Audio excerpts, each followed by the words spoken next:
আমি তাহলে ওই সবুজ শাড়িটা পরে যাব না, যেটা তুমি গত বছর আমাকে কিনে দিলা। তুমি সবুজ পরো আর লাল, তোমাকে দেখতে খারাপই লাগবে। আর তোমাকে কোথায় নিয়ে যাব আমি? তোমাকে কোথাও নিয়ে গিয়ে আমি নাক কাটাতে চাই না।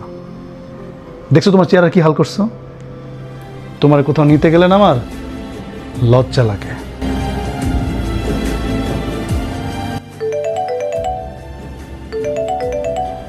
হ্যালো ভাই, বিয়ের জন্য শপিং করলেন?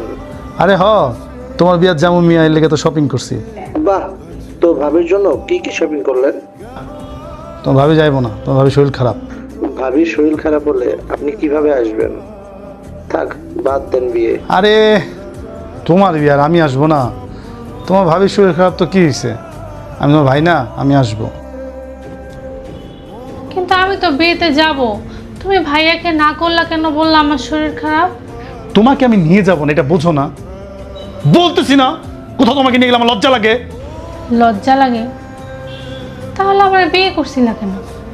বিয়ে করছিলাম কারণ তুমি দেখতে আগে অনেক সুন্দর ছিলা।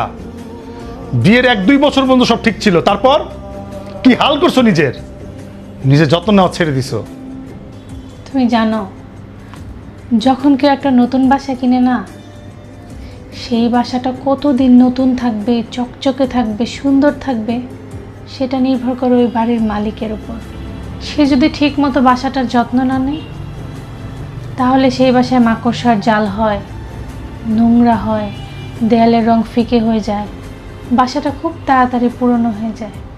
তুমি না সুন্দর একটা বাসা নিছো, কিন্তু সেই বাসার যত্ন তুমি নাও না, মেনটেনেন্স করো না, বাসাটা নোংরা হয়ে যাচ্ছে, ঠিক আমার মতো।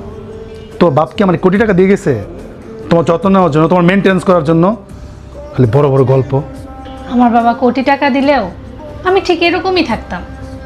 আসলে কি জানো, প্রতিটা সম্পর্কই টিকে থাকে ভালোবাসা, সম্মান আর যত্নের উপর। তোমরা পুরুষরা কি করো জানো? বিয়ের প্রথম দিকে বউকে মাথায় তুলে রাখো, তারপর যত সুন্দরী বউই হোক না কেন, তোমাদের আর নিজের বউকে ভালো লাগে না। তোমরা তখন অন্যের বউয়ের সাথে নিজের বউয়ের তুলনা করতে থাকো। প্রশংসা করা তো দূরে থাক, তোমরা আমাদের সাথে নিয়ে কোথাও যেতেও চাও না। আসলে কি, কারো টাকা পয়সা যতই থাকুক না কেন, বউকে পরিবর্তন করতে পারে না। বাড়ির বউ পরিবর্তন হয় শুধু 2টা কারণে: স্বামীর ভালোবাসায়, নয়তো স্বামীর অবহেলায়। আমি বিয়েতে যাব না, তুমিই যাও।